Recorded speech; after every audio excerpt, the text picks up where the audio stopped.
Fitzgerald Kennedy, do solemnly swear I, John Fitzgerald Kennedy, do solemnly swear that you will faithfully execute the office of President of the United States that I will faithfully execute the office of President of the United States and will, to the best of your ability, and will, to the best of my ability, preserve, protect, and defend the Constitution of the United States. preserve, protect, and defend the Constitution of the United States. So help you God.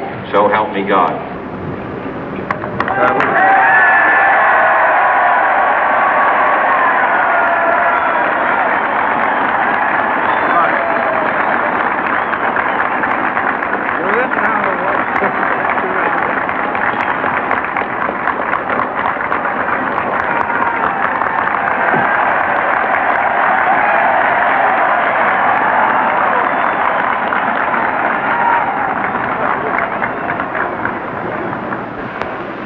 Vice President Johnson, Mr. Speaker, Mr. Chief Justice, President Eisenhower, Vice President Nixon, President Truman, Reverend clergy, fellow citizens. We observe today not a victory of party, but a celebration of freedom, symbolizing an end as well as a beginning, signifying renewal as well as change. For I have sworn before you and Almighty God the same solemn oath our forebears prescribed nearly a century and 3/4 ago. The world is very different now, for man holds in his mortal hands the power to abolish all forms of human poverty and all forms of human life. And yet the same revolutionary beliefs for which our forebears fought are still at issue around the globe. The belief that the rights of man come not from the generosity of the state, but from the hand of God. We dare not forget today that we are the heirs of that first revolution.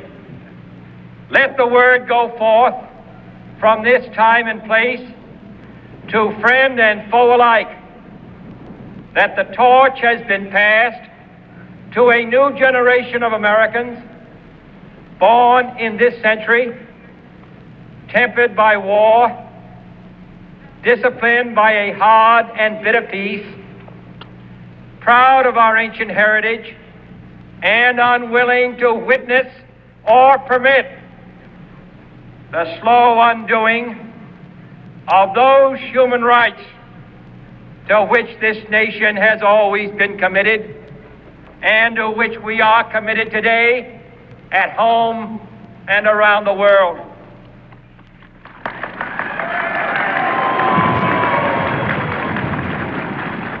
Let every nation know, whether it wishes us well or ill, that we shall pay any price, bear any burden, meet any hardship, support any friend, oppose any foe to assure the survival and the success of liberty.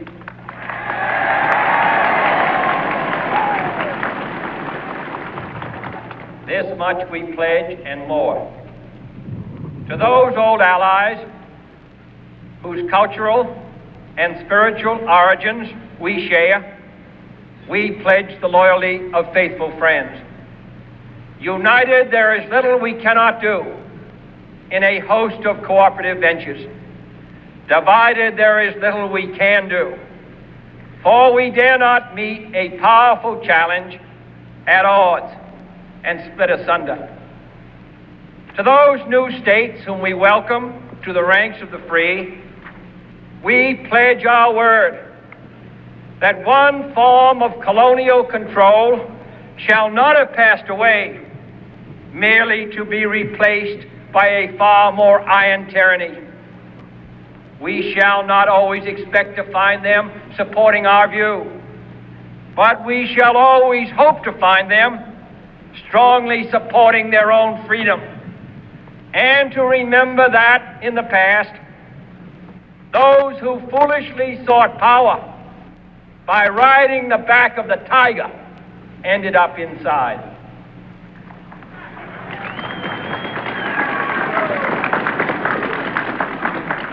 To those people in the huts and villages of half the globe struggling to break the bonds of mass misery, we pledge our best efforts to help them help themselves for whatever period is required, not because the communists may be doing it, not because we seek their votes, but because it is right. If a free society cannot help the many who are poor, it cannot save the few who are rich.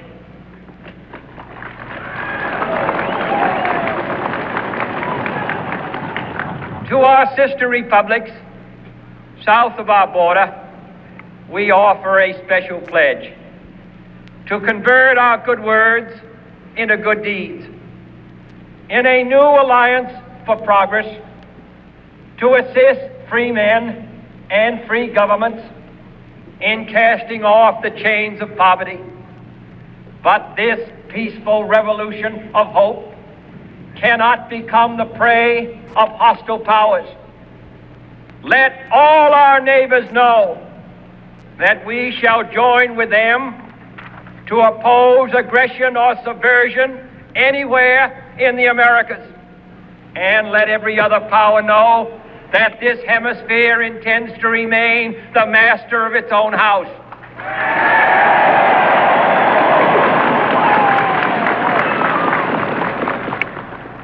To that World Assembly of Sovereign States, the United Nations, our last best hope, in an age where the instruments of war have far outpaced the instruments of peace, we renew our pledge of support to prevent it from becoming merely a forum for invective, to strengthen its shield of the new and the weak, and to enlarge the area in which its writ may run.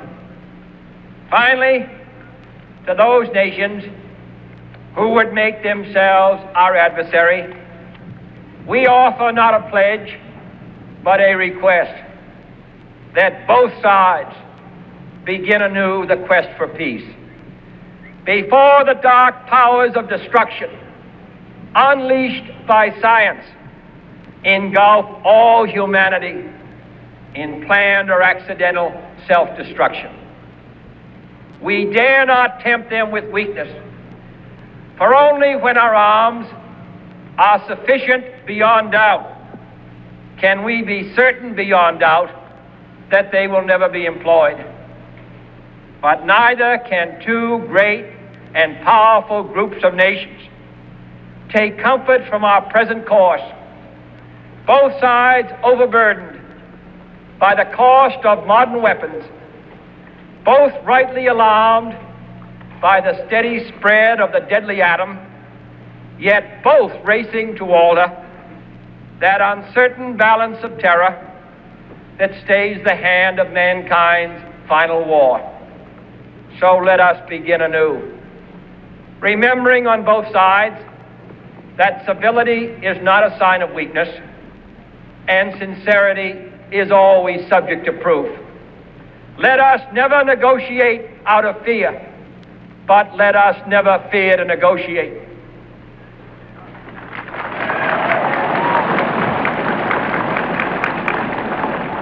Let both sides explore what problems unite us, instead of belaboring those problems which divide us. Let both sides, for the first time, formulate serious and precise proposals for the inspection and control of arms, and bring the absolute power to destroy other nations under the absolute control of all nations.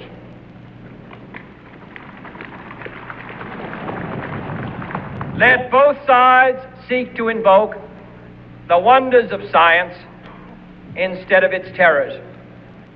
Together, let us explore the stars, conquer the deserts, eradicate disease, tap the ocean depth, and encourage the arts and commerce. Let both sides unite to heed in all corners of the earth the command of Isaiah to undo the heavy burdens and let the oppressed go free.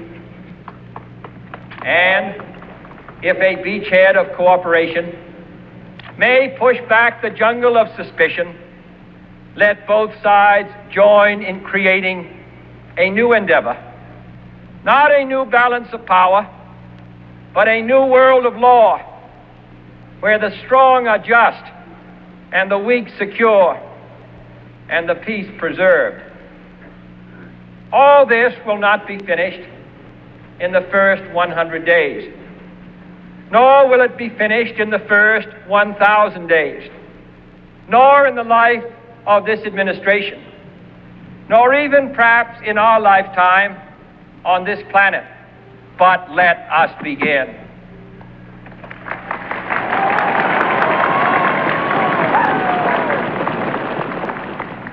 In your hands, my fellow citizens, more than mine, will rest the final success or failure of our course.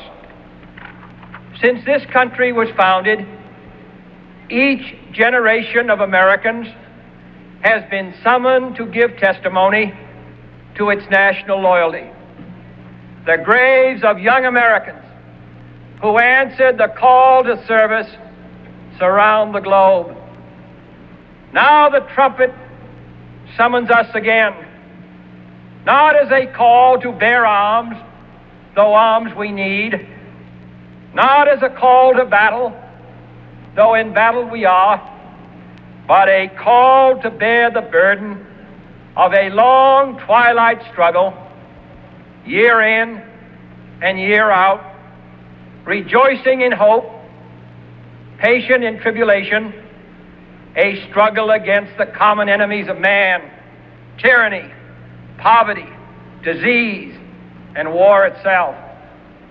Can we forge against these enemies a grand and global alliance, north and south, east and west, that can assure a more fruitful life for all mankind? Will you join in that historic effort?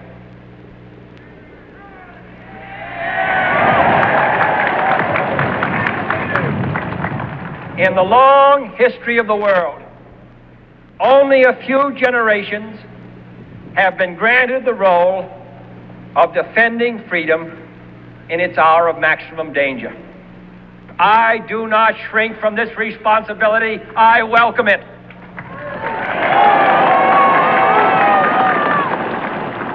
I do not believe that any of us would exchange places with any other people or any other generation.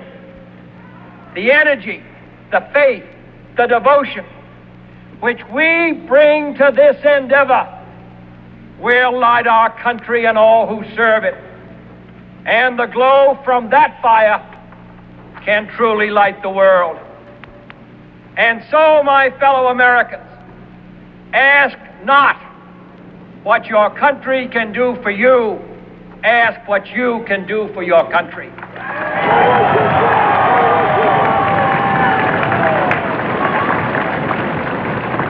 My fellow citizens of the world, ask not what America will do for you, but what together we can do for the freedom of man.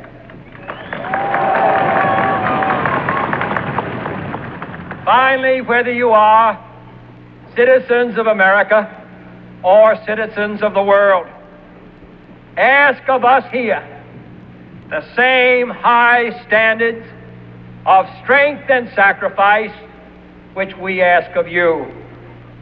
With a good conscience, our only sure reward, with history the final judge of our deeds, let us go forth to lead the land we love, asking His blessing and His help but knowing that here on earth God's work must truly be our own.